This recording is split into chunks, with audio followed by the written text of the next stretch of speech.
Hey guys, June here from Iterative. I am the senior content strategist. I wanted to quickly record a video, record this intro, and let people know that I totally forgot to hit record at the beginning of the event.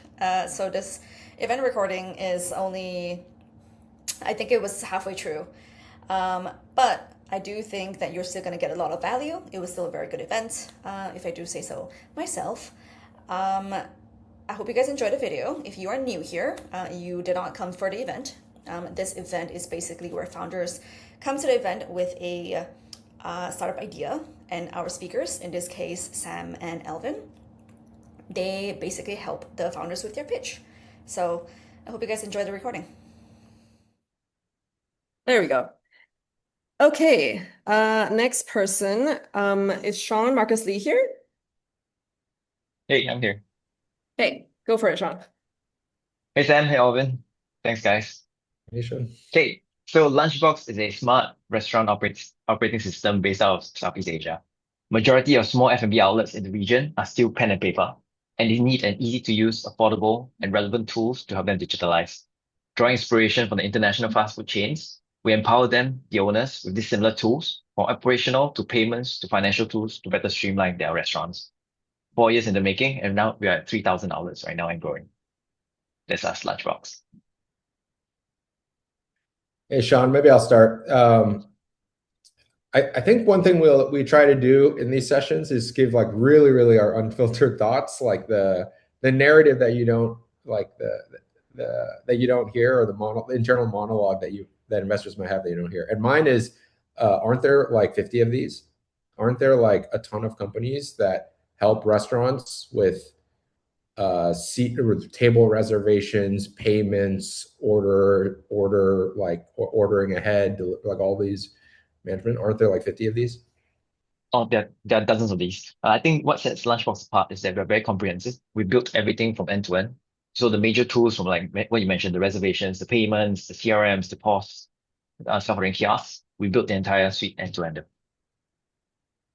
Okay, got it. And then my follow-up question would be, how could a suite be better than a bunch of specialized tools? Like there's a reason that all these tools exist. So when there's all these specialized tools that go really in depth, it becomes too complicated for the F&B owner. If you're a small, like maybe Alvin, your bubble tea, and you have maybe a three-man show, the last thing you need is seven different Ferrari type of systems, which is so complex that they don't talk to each other. Then it becomes very complex for you to extract this data to actually make sense for it, and more so for them to actually integrate and talk together. So we did the Okay, vanilla version for each. Sure.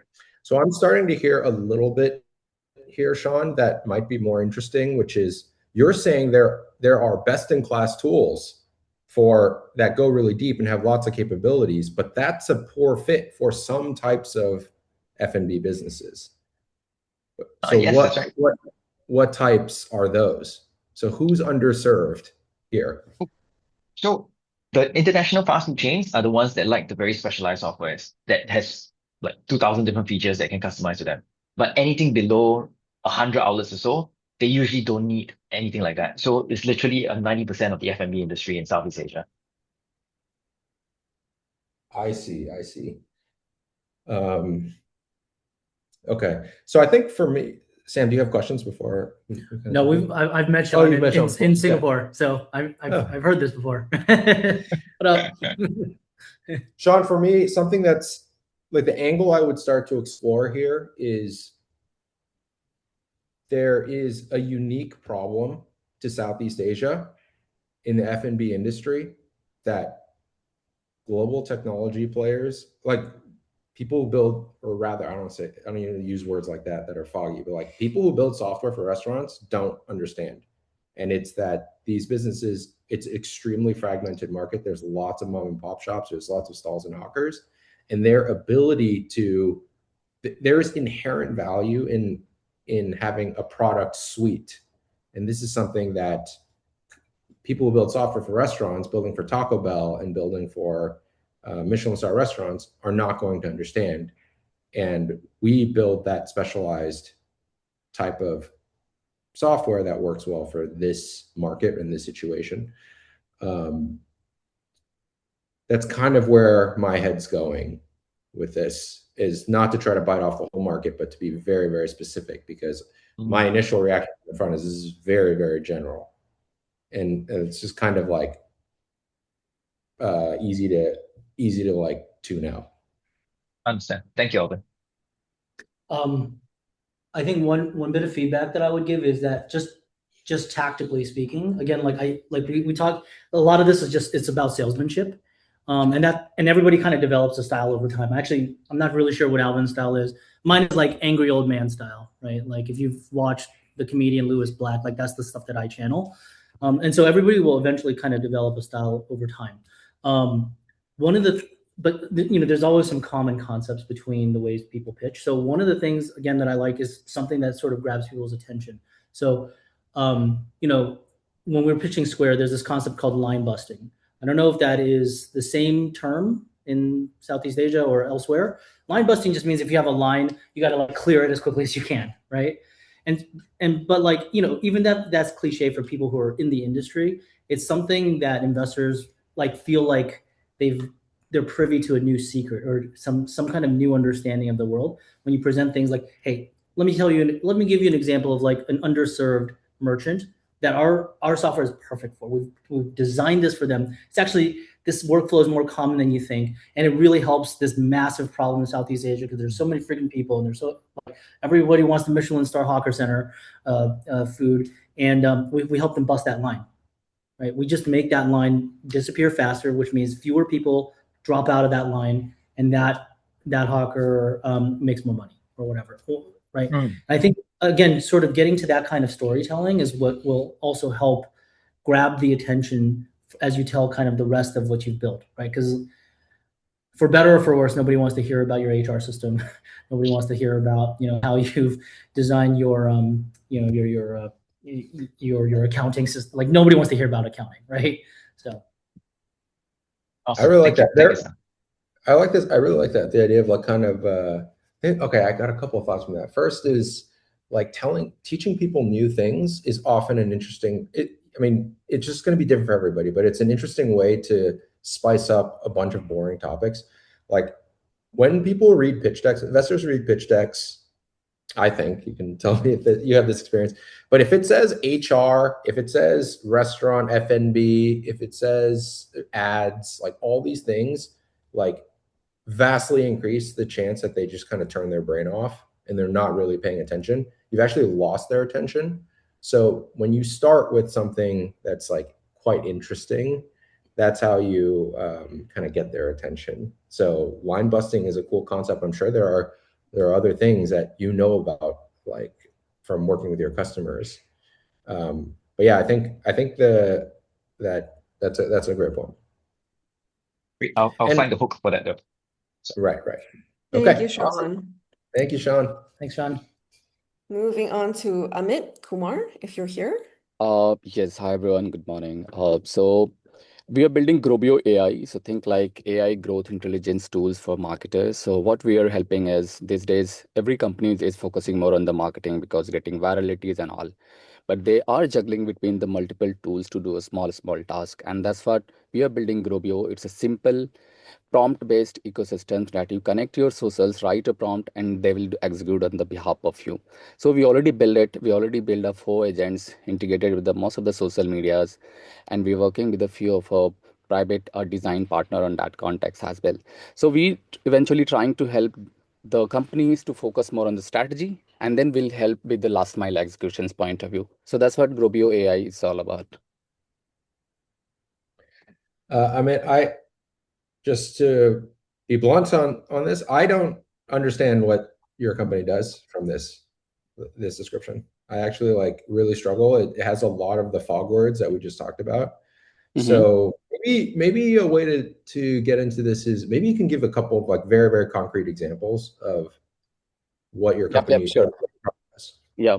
So what we are trying to solve is, so think like you do have a 10 plus team members who is heading the marketing on that context, and each and every team members is doing the small task. Like 2 members is focusing more on the design, like creating posters and etc. One is focusing more on the content part, then some couple one is like doing the analytics. What we have trying to build is like the agent layer on the top of that. So eventually, instead of human, agent can do on the behalf of you. So just as a team member, you can focus more on the strategy like the BD, lead gen, and couple of more. And this agents is going to be trained in a way who can execute on the behalf of you. So you just try to prompt like, hey, can you create a poster for next 7 days, or maybe running a newer campaign on that context as well. And then they will do on sort of whole the strategies, implementations, and they will post across all your socials. So this is what we trying to do it. I mean, I think if I were working with you, I'd want to debug this pitch a little bit more. And one of the things I would dig into is, aren't there lots of like, can I just use ChatGPT? Doesn't ChatGPT do all of these things? Like, I can ask it to generate images. I can ask it to write, ads, taglines, things like Yeah. that. Like, it So can do a lot. Yeah, so ChatGPT, they are not connected with your socials. So what we are trying to do is connect all your socials within our channels, and then we are building a knowledge base on the top of that.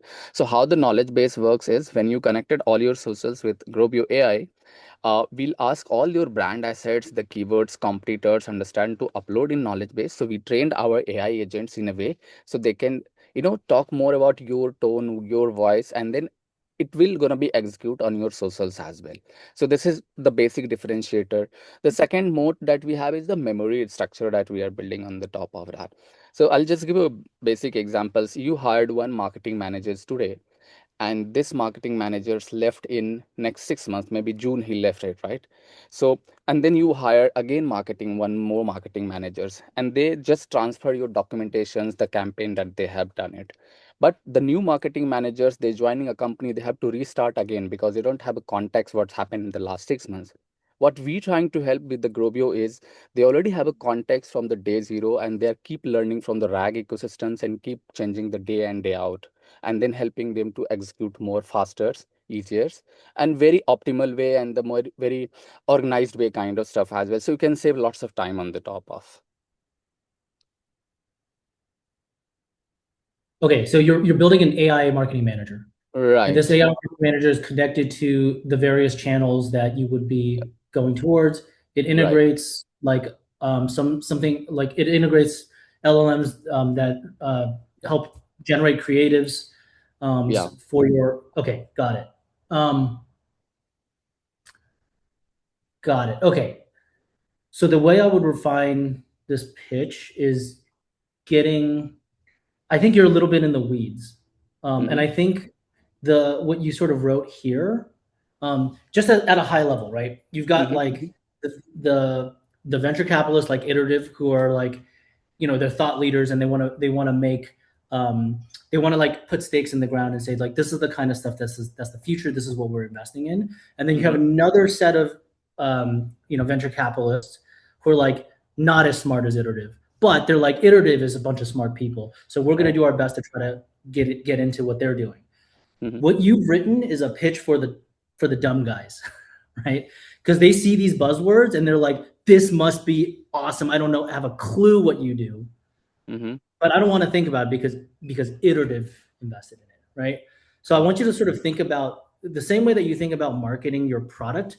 Think about when you're raising money, you're marketing the equity in your company, and you have to segment the people that you're talking to.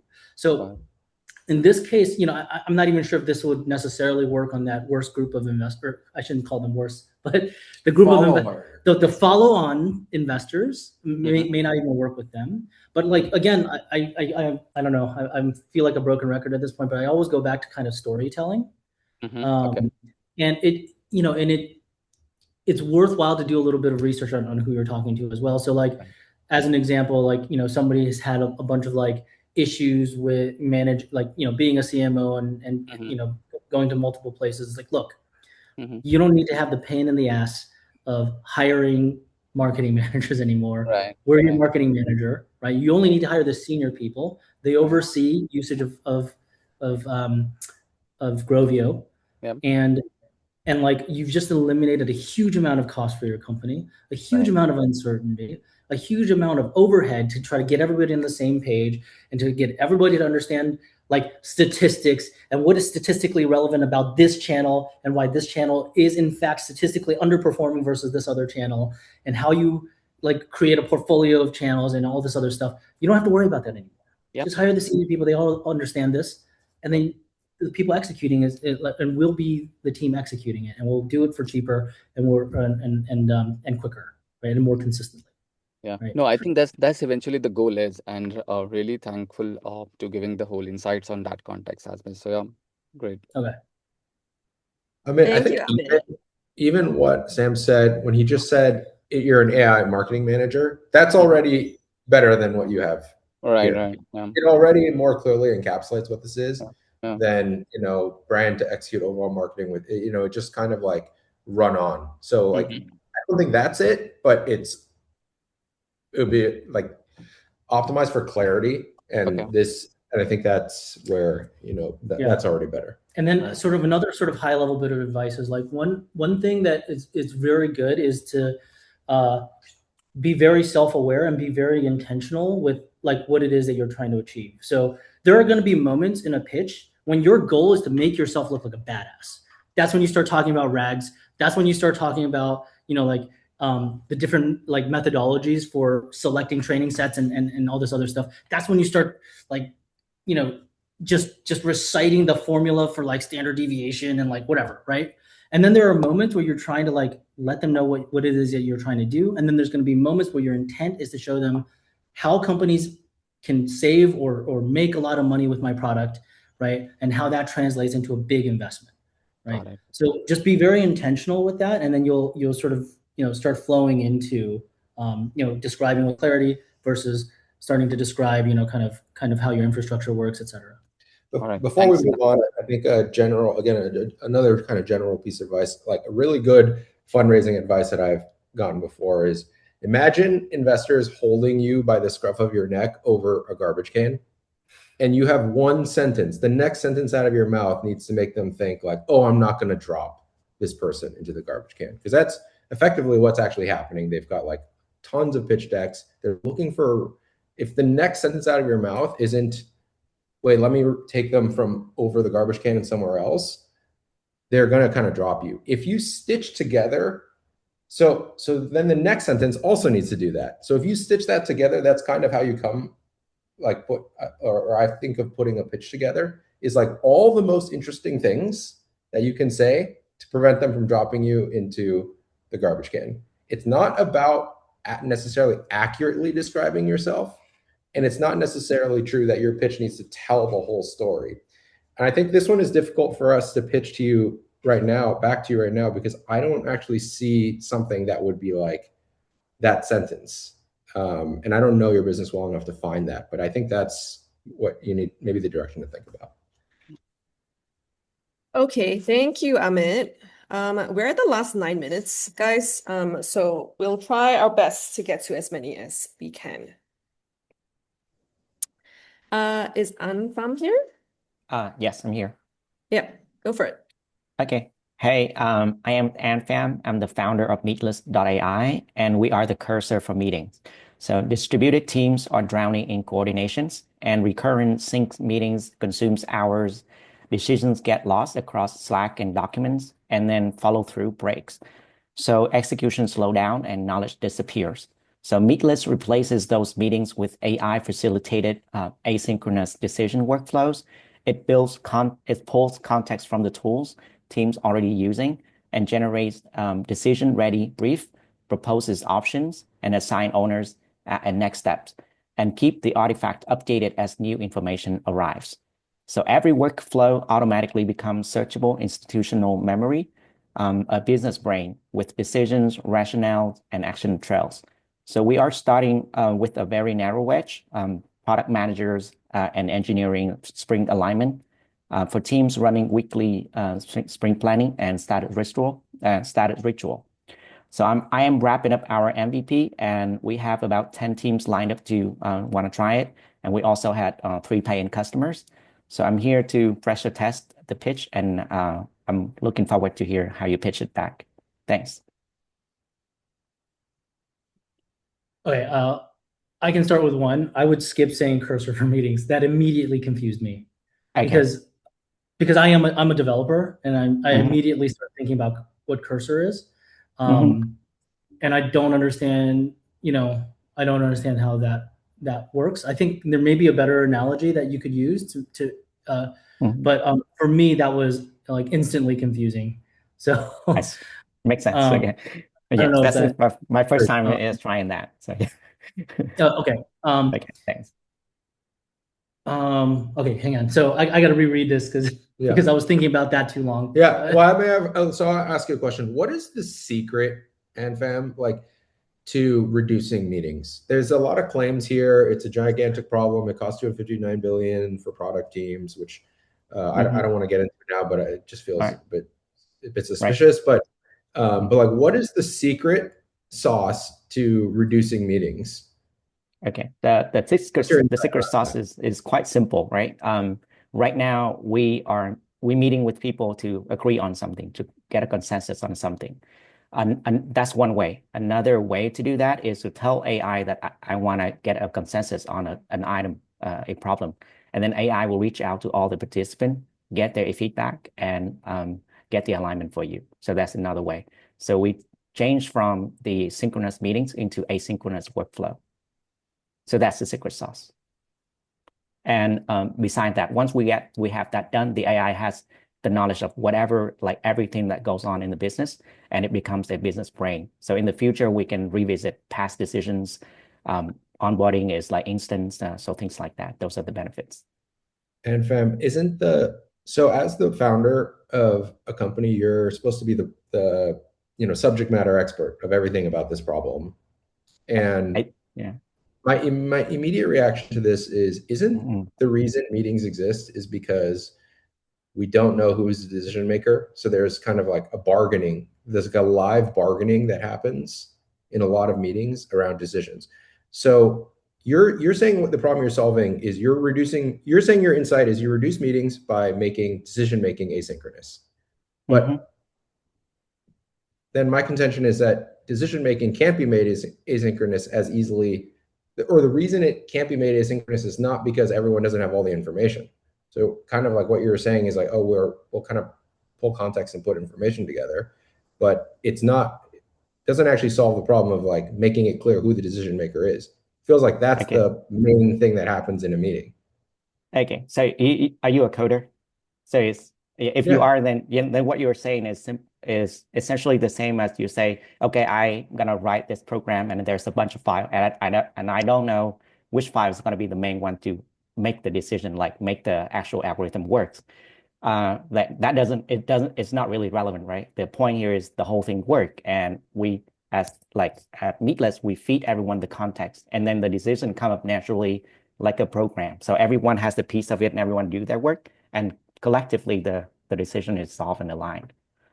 Yeah, and we don't have to know who is the decision maker at the beginning to achieve that.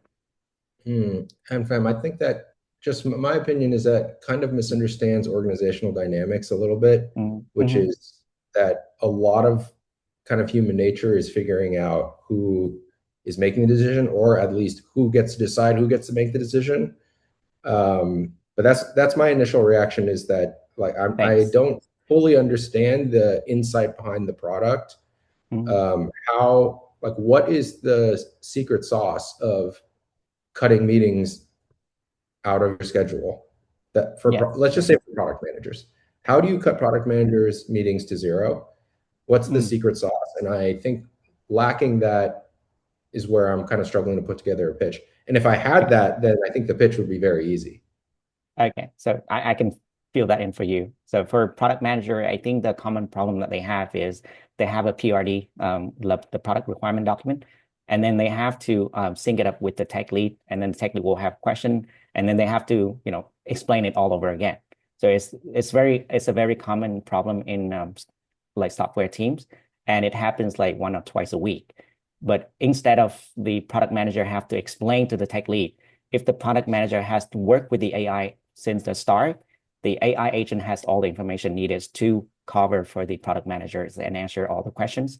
And the product managers may only have to answer like sync up or brainstorm with the AI once. And then the tech lead and all the engineering teams can visit the AI to get the information they need to clarify the clarification that they need. So like versus now, they have a ticket, they don't know what to do. They reach out to product managers, and the loop test, like the product manager wastes a lot of time to support that. I mean, to me, that's like the direction which you should be approaching, because the thing is, like, when you, like, I think generally, like in colloquial conversation, we all agree meetings suck, right? For the most part, right? But there's like a multitude of reasons why they happen.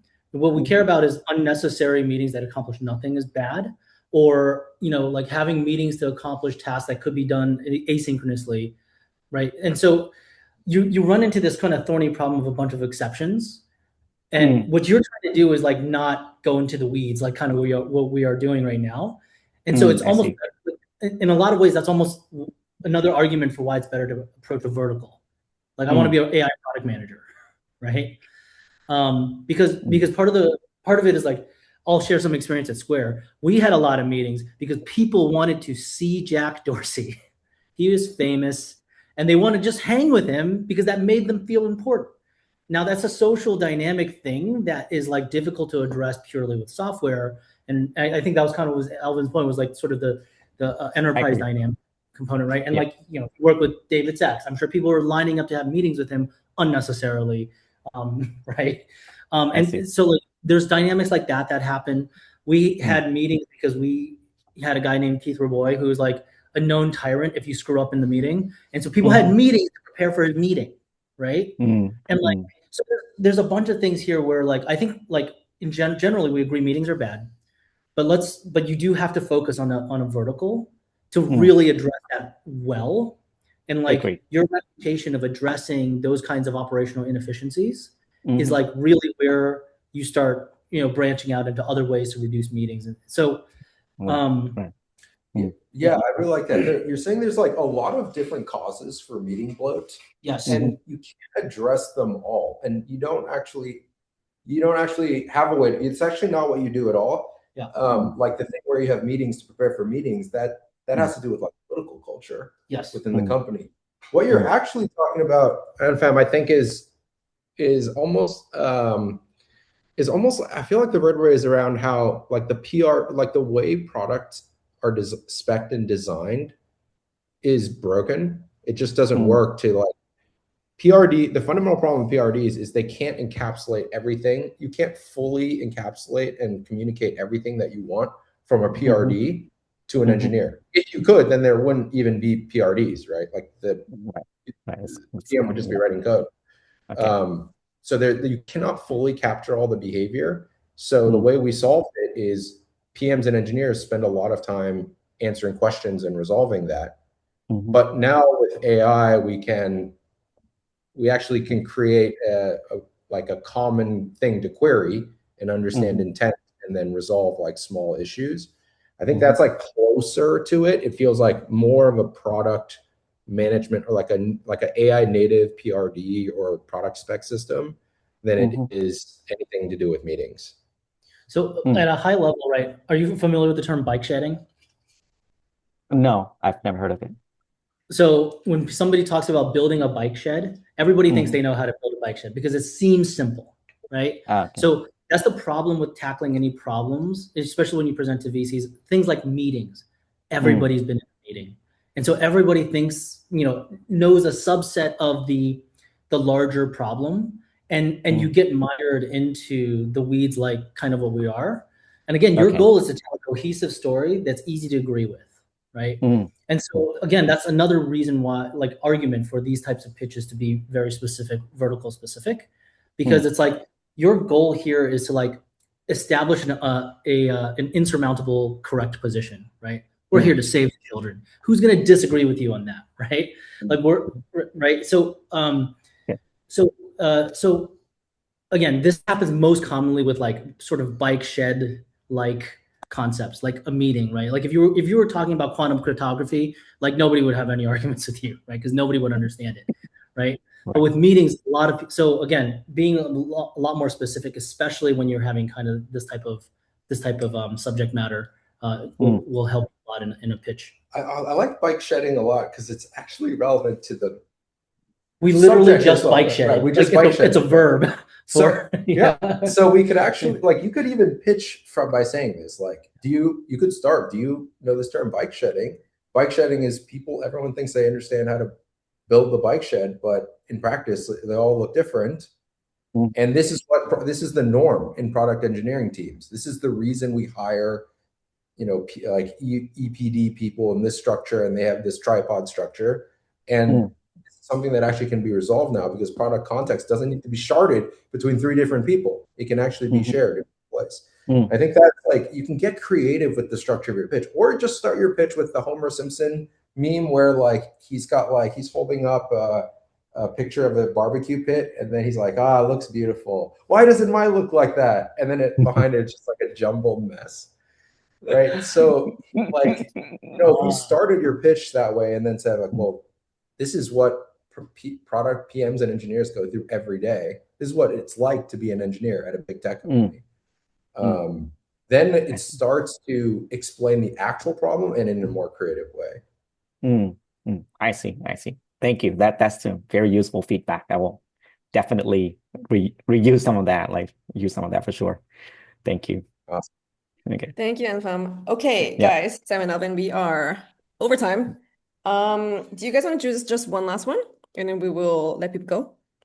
Yeah, sure. Yeah. Yeah. Let's do it. Okay. To everyone else, if you need to hop off, feel free to. And again, to everyone that we didn't get to, we will get back to you via email. So the last person, Mark, Strava for wellness travel, if you're still here. So, hi everyone. Hi, Sam, Elvin. Great pleasure to pitch here. So, despite the fact what wellness travel is around 1 trillion billion industry, and by 2030 there will be like dedication of every third traveler choosing the accommodation property and overall trip based on wellness facilities and well-being facilities. There is no specific category in OTAs, in the classic OTAs like Booking.com, Expedia, Trip.com, etc., dedicated to wellness program. So when we found out this opportunity back to 2024, we check numerous hypotheses based on wellness specific travel user journeys. And that's how we create the first program, which called like Dream Islands Travel in Thailand region. And we provide opportunity for users to start their travel based on purpose. So now we on phase of growing. We receive around 200 guests already. And we running scale and leverage our program to other APEC regions, such as Philippines, Indonesia, Vietnam, and Singapore as well. So, yeah, it's quite short and not sure what like I'm deliver the main idea, but the main idea, what we believe, what we make a game changer here. So our guests are not choosing like destination or the dates. They're choosing their purpose first of all. They fulfill their easy survive, and after that, nowadays manually, but like in our milestone 2027, we will make it automatically. We deliver the journey itself based on the purpose. For example, weight loss, relieve stress, reduce burnout, etc. So yeah, that's how we looking for like run and scale our program. Thank you.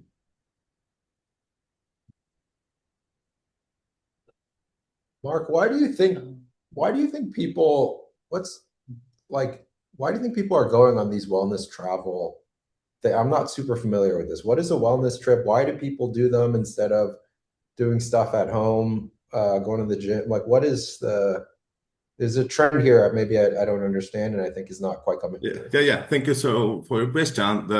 That's post-pandemic thing, and overall, like our internet era and the digitalization era brings people to the idea of what you don't want to just going to some shore for seaside nowadays. You want to receive some outcome to become the better version of yourself. And that's why you try to choose the trip where you can combine these things together. And that's like kind of win-win opportunity for user. Our users is people who they take care of their time. They looking for things what they can like combine. So that's kind of that's a mix of combinations. So Do you run these programs, or are you like kind of a marketplace, like travel booking site? We test different hypotheses, as I said in the beginning. So we try as a we rent and lease places in Thailand, but after like numerous tests, we switch off to like the model where we found we scout the properties which is not available on classic OTA platforms. We sign up a contract, and after that we bring a standardized solutions for them. So that means we proceed the digitalization, we do some marketing, and we do some program with the local masters.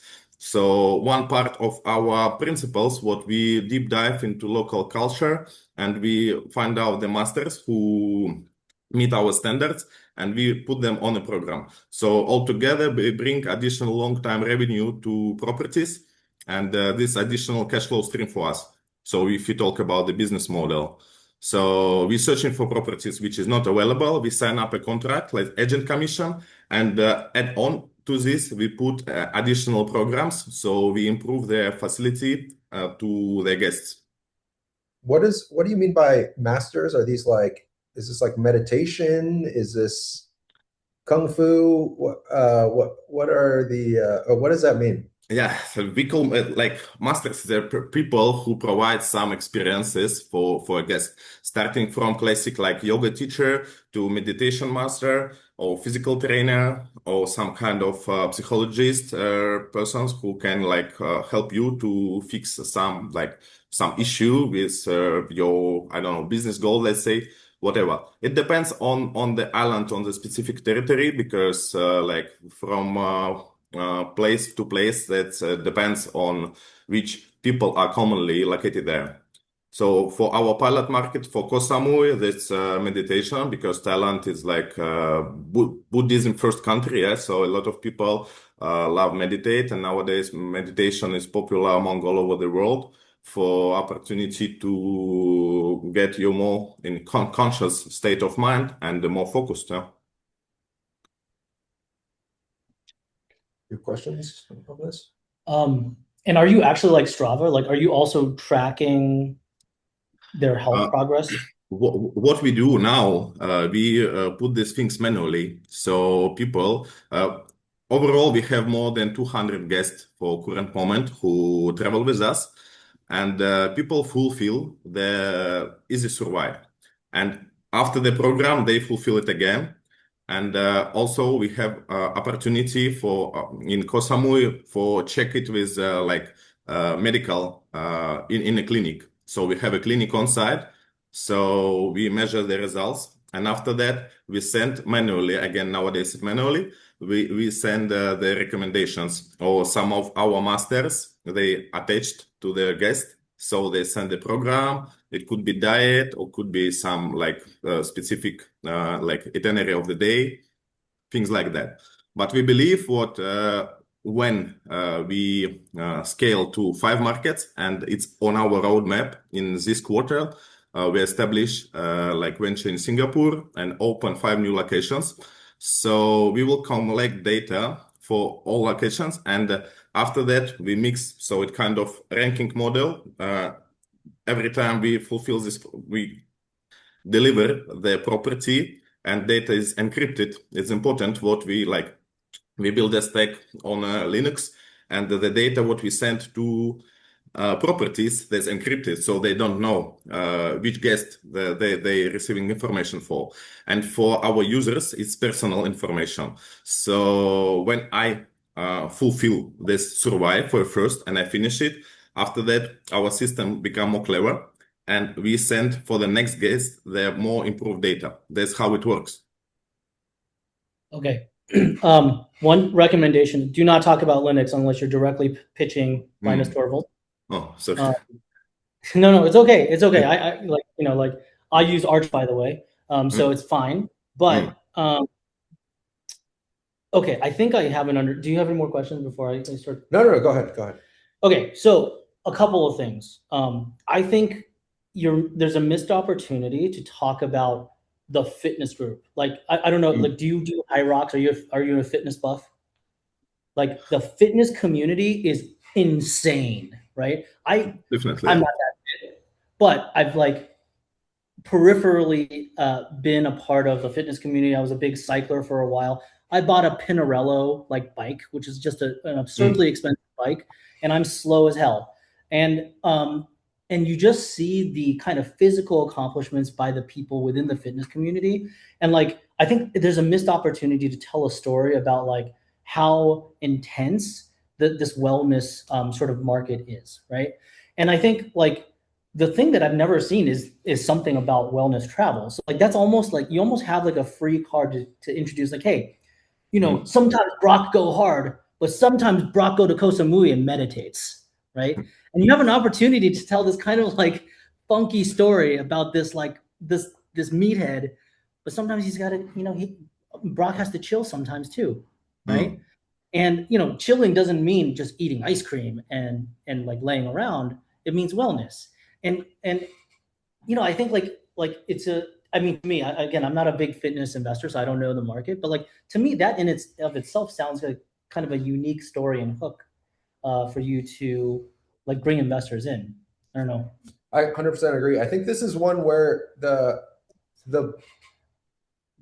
cookie cutter pitch here is, look, Gen Zs and young people are really health conscious, and they're getting more into this, and here are some trend charts, and then we tap into it. That's like the cookie cutter pitch. But I think a more interesting way to tackle, again, we talk about the vertebrae, the storytelling, is tell a really interesting story that like people genuinely want to know the next part of the story. It's back to the garbage can thing. So I don't know, like I'm just going to make up a bunch of stuff here, but like 40 people signed up to go to this island and live in prison cells for 5 days. Why did they do that? Well, there's like, this is part of a digital detox wellness trip, and these are things that people are doing. So like look for something that is just going to be like catchy about, that is one, catchy, two, describes clearly what your product, like what the experience is, what a wellness travel is. And then you can start to get into what are the trends or what's changing in the world. So whether it's, like Brock goes hard, but now Brock also goes hard on meditation, or just something that's more catchy that clearly identifies what wellness travel is. So meditation is one. What is something else out there? Like 40 people signed up for this fasting retreat. They didn't eat for 3 days. They're not crazy. It's actually part of this new trend that people are trip to Kenya to like you know, run on their sort of world famous tracks or something, or trip to like Denver in the US, like to do training at altitude, right? Or whatever. It's I think like fitness is all about telling I literally had to look up because I forget which one was the id and which one was the ego, but you're telling the story of like their subconscious perception of themselves. And so like the sales, so you know, like everything that you said in terms of how you're going to make it happen technically, I trust that you've researched that, and I trust all of that works. But like that's not going to convince Brock to join your platform, right? You convince Brock to join your platform because Brock is trying to achieve a certain like state of being for himself, and you're telling the story of like how they can more easily or more effectively do that. And so I think I would focus a little bit more on sort of that storytelling around fitness, around you know, sort of personal betterment, and that's that's kind of where I would go. Yeah, thank you so much. We definitely will input the cohorts of our existing users dedicated to different specific types of wellness travel for our updated pitch deck. Yeah, thank you. Yeah. Thank you, Mark. All right, guys, we are at the end of the session. It's already 11:20. So folks, sorry for going over time. And also to all the participants we didn't get to, we will email you. You will still receive our specifically Sam and Alvin's thoughts and or feedback. Before we let people go, Sam and Alvin, any final parting words? No, I mean that was fun for me. I hope it was fun for you. My wife tells me that I tend to speak in a way that's abrasive and very much like an engineer. So I apologize if any of that came through. My intention is to be helpful. So I should have apologized for that at the beginning, but I don't know. I just love seeing all these entrepreneurs and people just putting themselves out there and building. So yeah, I had a great time. I hope you guys had one too. I have nothing to add to that. That was perfect. Like ditto. I love just hanging out with founders. It's like the coolest club in the world. So love doing events like this. Thanks for coming. All right, Thank with you. that, we're gonna let people go. Thanks everyone for coming. See you guys soon, and see you guys at the next event. Okay. Thank you so much. Thank you guys. Love you guys. Yes.